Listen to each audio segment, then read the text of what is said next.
اچھا سر، میں آپ کو بتا دیتا ہوں کہ کیا ایکسپیرینس تھا نا.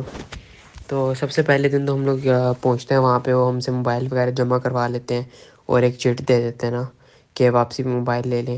پھر اندر جاتے ہیں، ہم لوگوں کا ویکسینیشن کارڈ دیکھا جاتا ہے اور پوچھتے ہیں کہ آپ کو بیماری وغیرہ تو نہیں ہے، کوئی بیمار تو نہیں آپ. تو پھر آپ وہاں پہ کلیئر کرواتے ہیں. پھر آپ کو تھوڑی دیر باہر کھڑے کرتے ہیں.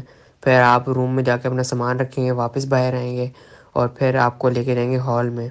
تو ہال میں جا کر ہم سے فارم فلنگس وغیرہ کروائیں گے. فارم فلنگ نہیں، پہلے ہال میں جائیں گے. ہال میں جا کے ہم لوگ اپنے فارم جمع کروائیں گے. اس کے بعد ہم لوگ کو باہر لے کے جایا جائے گا، ہمیں چیسٹ نمبر لاٹ کیے جائیں گے اور پھر ان کی پکچرز بنائے جائیں گے. پھر ہم لوگوں کو واپس بھیج دیا جائے گا.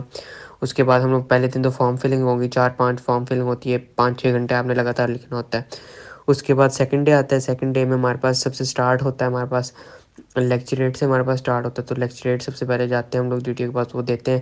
پھر جی ٹی او اس کے بعد آپ کو آدھے گھنٹے کا ٹائم دیتا ہے. اچھا، لیکچریٹ میں کچھ انہوں نے یہ چیزیں انسٹرکشنز ہوتی ہیں کہ جب وہ آپ کو ٹاپک دیں، آپ نے کلیئرلی سننا ہے 2 ٹاپکس کون سے دیے ہیں، اور وہ آپ سے پوچھے گا کہ آپ نے کون سا ٹاپک چوز کیا ہے. تو آپ نے ایگزیکٹ وہی ورڈنگ استعمال کر بتانا میں نے یہ ٹاپک چوز کیا ہے. 3 منٹ کے لیے آپ باہر جائیں گے، وہاں سوچیں گے، پھر اندر آئیں گے. اور انسٹرکشن میں یہ بات بھی ہے کہ آپ نے جو لیکچر کے دوران ہے اس ٹاپک کا نام دوبارہ رپیٹ نہیں کرنا. اور ایک تھوڑی سی ریلیکسیشن یہ ہوتی ہے کہ اگر آپ کو بیچ میں انگلش بھول رہی ہے تو آپ اردو تھوڑی سی استعمال کر سکتے ہیں، لیکن اس کے بعد تھوڑی دیر بعد آپ کو دوبارہ انگلش میں ٹرانسفر ہونا پڑتا ہے. تو اس کے بعد یہ ہوا، لیکچریٹ ہو گیا. لیکچریٹ کے بعد ہم لوگوں کو آدھے گھنٹے کا ٹائم دیا گیا کہ ہم لوگ تھوڑا ریسٹ کریں، کھانا کھائیں. پھر ہم لوگوں کو دوبارہ بلایا گیا ملٹری پلاننگ کے لیے. تو ملٹری پلاننگ میں آپ کے پاس 15 منٹ ہوتے ہیں. وہ تو کسی کی بھی کمپلیٹ نہیں ہوئی، نہ میری کمپلیٹ ہوئی نہ کسی کی. لیکن آپ نے کوشش کرنی کہ کچھ نہ کچھ لکھ کے آؤ. ہمارے 2 لڑکے تھے، انہوں نے کچھ بھی لکھا تھا، تو جی ٹی او نے ان کو مطلب صحیح غصہ کیا تھا پراپر. تو بہتر ہے کہ ہم لوگ کچھ لکھیں اس کے اوپر، ملٹری پلان کے اوپر. وہ آپ کا کانفیڈنس بس چیک کرنا چاہتے ہیں کہ آپ ملٹری پلان میں کس طرح کر رہے ہو. تو ملٹری پلاننگ میں اس طرح ہوا کہ میں نے 4 پوائنٹس لکھ لیے تھے، تو اس کو میں نے ایکسپلین کرتے ہیں. انہوں نے یہی بولا کہ جتنا پلان آپ نے لکھا ہے اتنا ہی ایکسپلین کرو. کچھ بچے ہیں وہ ایکسٹرا سے ایڈ کرنا شروع کر دیتے ہیں، تو وہ نہیں کریں. جتنا پلان آپ نے لکھا چاہے انکمپلیٹ بھی، آپ انکمپلیٹ پلان جا کے ڈیمانسٹریٹ کرو گے. اس کے بعد وہ آپ کو ٹائم دیتے ہیں دوبارہ 15 منٹ کا کہ آپ گروپ میں ڈسکس کرو اور فائنل پلان بناؤ. تو فائنل پلان بنا لیتے ہیں ہم لوگ. اس کے بعد وہ جو جی ٹی او ہیں وہ پوچھتے ہیں کہ سب سے پوچھتے ہیں کہ آپ کو کیا لگتا ہے کون کون جا کے پریزنٹ کرنا چاہیے پلان جو ابھی آپ لوگوں نے ڈسکس کیا ہے. تو سارے بچے ایک کسی بچے کو ووٹ کرتے ہیں کہ یہ جا کے ڈسکس کریں. پھر اس نے بس جو لڑکے کو ہم لوگوں نے الیکٹ کیا تھا، تو پھر وہ صرف 1-2 اس نے سینٹینسز بولے تھے. پھر سر نے روک دیا، کہتے رک جاؤ. پھر اس کے بعد انہوں نے ٹائم بس ویسٹ کیا سر نے، اور پھر بولا ہے اینڈ پہ انہوں نے بولا ہے بیٹا you have failed your military planning very badly. تو پھر اس کے بعد جا کے ہم لوگ کو بول دیا آپ چلے جائیں. تو ہم چلے گئے. اس کے بعد کچھ اس طرح ہوا، سیکنڈ ڈے آیا. تو سیکنڈ ڈے میں اس طرح ہوا کہ ہم نہیں، اسی دن کی پہلے بات بتاتا ہوں. ہم لوگ کو بھیجا گیا واپس کہ آپ پی ٹی کٹ چینج کر کے آئیں. ہم لوگ گئے، پی ٹی کٹ چینج کر لی. اور ہم لوگ جب واپس آئے تو ہمارے پاس تھا کمانڈ ٹاسک نہیں، ہاف گروپ ریس تھی، اور پروگریسو گروپ ٹاسک اس دن ہوا تھا ہمارا. تو پروگریسو گروپ ٹاسک تھا، وہ ہم لوگوں کا بالکل ٹھیک جا رہا تھا. تو پھر وہ صحیح رہا تھا ہمارا. اور ان کی جی ٹی او کی انسٹرکشنز جو ہوتی ہیں وہ بہت کیئرفلی سننی ہوتی ہیں. جب آپ پروگریسو گروپ ٹاسک سے پہلے جو بتاتا ہے وہ کچھ ایریاز بتاتا ہے کہ جب اسٹارٹ کرنا ہو نا آپ نے پروگریسو گروپ ٹاسک، تو وہ بولتے ہیں اس لائن سے آپ نے اس سائڈ پہ نہیں جانا. تو وہ والی چیز کا خیال رکھنا ہوتا ہے، ورنہ وہ فاؤل کنسیڈر کیا جاتا ہے. اور انہوں نے اس میں یہ بھی بات کیا ہوا آپ نے ایسا کوئی اسٹیپ نہیں لینا جس سے دوسرا بندہ انجر ہو. انہوں نے ایک چیز اسپیشلی مینشن کی، تو یہ بھی دماغ میں بات رکھنی ہے.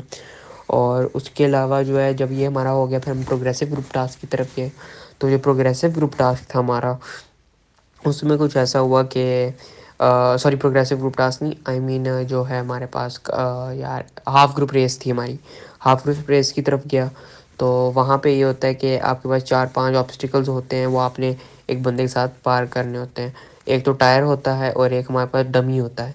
تو پھر آپ کی چوائس ہوتی ہے، مرضی ہوتی ہے کہ آپ ڈمی اٹھائیں یا ٹائر اٹھائیں. کیونکہ دو گروپس ہوتے ہیں، ان کو 2 ہاف گروپس، 2 لوگوں کا ایک گروپ ہوتا ہے نا. تو 2 گروپس اس طرح کے بلائے جاتے ہیں اور انہیں بولا جاتا ہے کہ آپ ریس لگائیں گے.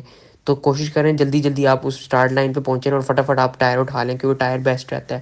ڈمی سے آپ کو بہت زیادہ مشکل کا سامنا کرنا پڑتا ہے. تو میں نے ٹائر اٹھایا تو آبسٹیکلس کرتے رہے. اور بھی بعد میں ایک ہمارے پاس آئی تھی، ایک وال تھی تقریباً 8 to 9 فٹ. تو میں دوسرے جو میرا ساتھ پارٹنر تھا اس کے کندھے کے اوپر چڑھا, پھر میں وال کے اوپر بیٹھ گیا. اس کا میں نے ویٹ کیا, اس نے پھر اس کو پھر میں نے ہاتھ پکڑ اس کو میں نے اوپر کیا, تو پھر وہ بھی وال کے اوپر, اس نے پہلے جمپ کر دی میرے سے وال سے دوسری طرف. تو اس کی وجہ سے نا میں جیسے ہی گرا ہوں میرا پاؤں مڑ گیا اور میرا جو مسل ہے وہ رپچر ہو گیا. مجھے اس کے بعد پھر تھوڑا سا CMH وغیرہ اس طرح کی جگہوں پہ بھیجا گیا جہاں پہ میرا ہوا, اور مجھے اینڈ پہ نا میرا رزلٹ ہی ڈکلیئر نہیں کیا گیا. 3 دن مجھے لگا, 2 دن اور مجھے رکھا گیا, اور کسی بھی پیرنٹس کو کوئی اطلاع وغیرہ نہیں دی کہ میرے پاؤں کے ساتھ کیا ہوا کیا نہیں ہوا. تو بیسکلی میرا ڈپٹی کا انٹرویو بھی ہو گیا تھا میری انجرڈ حالت میں ہی. تو کیونکہ تب تک میرا کوئی ڈیسیجن نہیں آیا تھا, کیونکہ یہ ڈیسیجن پراپر جاتا ہے کمانڈنٹ کی طرف, تو پھر وہ ڈیسیجن دیتے ہیں کہ میرے رزلٹ کا کیا کرنا ہے کیا نہیں کرنا. تو میرا انہوں نے رزلٹ ناٹ ڈکلیئر کر دیا تھا, جس کی وجہ سے میرے پاس دونوں چانس ابھی بھی اویلیبل ہیں, میں جب چاہوں اویل کر سکتا ہوں, اور میں ایز اے فریش کینڈیڈیٹ جاؤں گا ابھی بھی. تو یہ چیزیں تھیں, اور اس کے علاوہ اور تو کچھ بھی تھا. ڈپٹی کا ہاں ڈپٹی کے انٹرویو میں کچھ بھی نہیں تھا, مجھے بلایا گیا. تو اصل میں وہ پکچر اسٹوری سے بھی انہوں نے کچھ سوال پوچھے میرے سے. پہلے تو انٹروڈیوس کیا, تھوڑا مجھے ایزی وغیرہ کیا, تھوڑا فرینڈ شپ کا فرینڈ ماحول رکھا. اچھا, جب میں انٹر ہوا ہال میں ڈپٹی پریزیڈنٹ کے انٹرویو کے لیے, تو پھر میں جیسے ہی انٹر ہوا تو پھر ادھر ہی کچھ اس طرح تھا کہ وہ نا اسموک کر رہے تھے. تو کہتے بیٹا آپ کو کوئی مسئلہ تو نہیں اسموک, میں نے بولا سر آپ کی مرضی آپ کر لیں. تو وہ کر رہے تھے.